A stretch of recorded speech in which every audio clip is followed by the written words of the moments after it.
Hey everybody, this video is going to be a little different. Last week my buddy Mike's Uncle Robert Cobb was assaulted in a riot up in Kenosha, Wisconsin.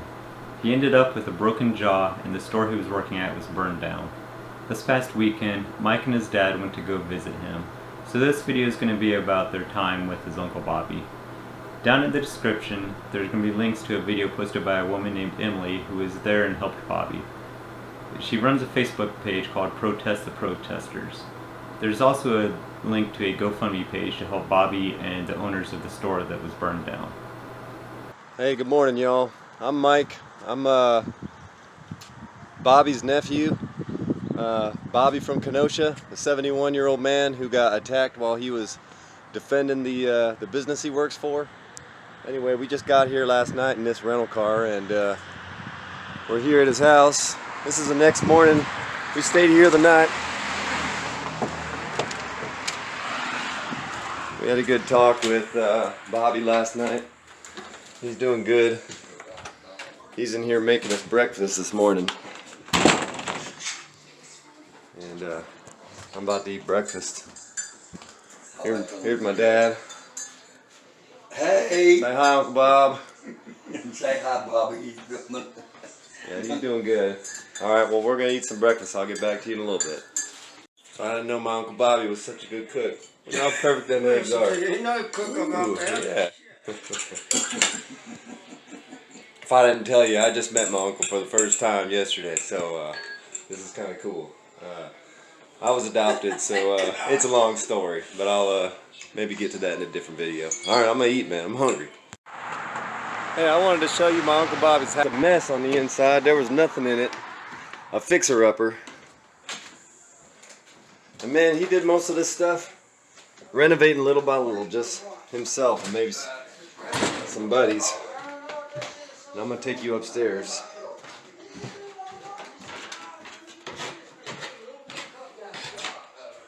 Take you upstairs there, a little bathroom, hallway. Man, he redid all these. They're plaster walls. Redid the floor himself. There's a room in here. There's a room in here. Big old closet. And, here's a room he gave me to sleep in. That was a bed I slept in, and TV here, a refrigerator. Uncle Bobby opened up this fridge and he's like, "Hey man, I got a fridge here. I got drinks, whatever you want in here, waters and energy drinks and coffee." And I was like, "Oh man, you ain't got no beer in there?" He's like, "Oh, I can go to the store and I can get you beer." I was like, "No, I'm just kidding. I drink beer, but I didn't. I was just playing." But he's cool, man. He's just super hospitable and just took care of us as soon as we got in the door. All right. You wouldn't believe how many people have been calling me, trying to ask me for an interview and talk to me about this, and he said even the president and his people were trying to come talk to me. So I just took a shower and I'm ready to start the day, and I just realized that I had left out some details that you guys might like to know. So last night we came here after a 16-and-a-half-hour drive from Texas with my dad, which went really quick, by the way, because we were laughing and joking, and the time went by so fast. I mean, I actually just met my dad 5 years ago, so every time we get a chance to catch up and spend time with each other, we just have a blast.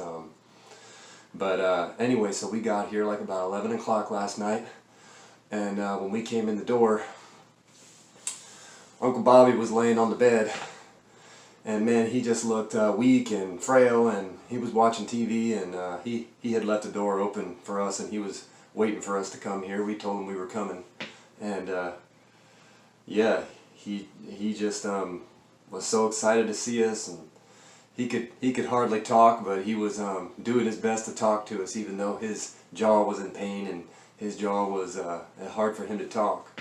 But he got up and he spent a good time talking with us and showing us our rooms, and he's just a welcoming man. And that was my first time meeting him, so I wanted to capture that moment for you when we first got here, but I didn't get to, so I wanted to fill in those details for you. And then we did some talking for a few hours and ended up going to bed. When he did get up and he was taking us around the house, we saw, the first thing that we saw was this big table that he had in his dining room, and it was full of food like applesauce and liquid type of foods and some drinks, and you know, and he's like, no, I didn't buy any of this stuff. People brought this to my house. Uncle Bobby's taking us to the lake, a park by the lake. But See how they guarded and painted everything? yeah, that's nice. They're putting well. United. Yep, man, look at that. Wow. Is that the mattress shop there? No. What Right is that it over there? Man. No, not that building. It's on this side. All right. Are they letting There it any is, of y'all guys. in there, Bobby? There's the mattress shop. Man, I'm sorry they destroyed that, man. Yes, this is true. Black lives do matter. But what about all the other people that had their businesses destroyed? Do they matter too? Yeah, I know. I saw when we came in last night. I saw one of the deals that says "family inside, children lives here." People are trying to tell them that there's people that live here, and they're doing it anyway. They don't care.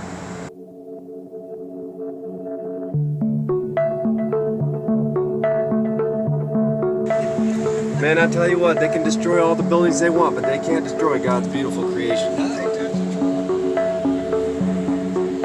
that cool? That's beautiful.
So I'm here with Emily. She's going to be checking out the damages to this building. And she already met my Uncle Bobby, and they had a good reunion. So we're going to have her check out the building.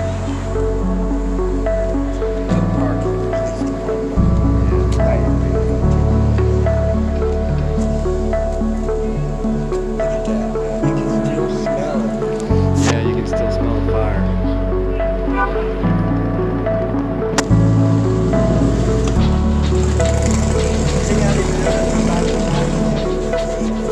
Yeah.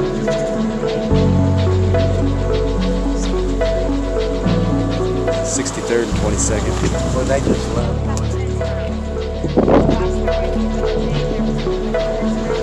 Last time I was able to actually get into the stuff. I grabbed the board from it.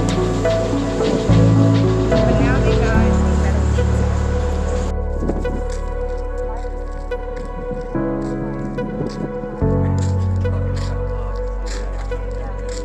He's a tough guy, man.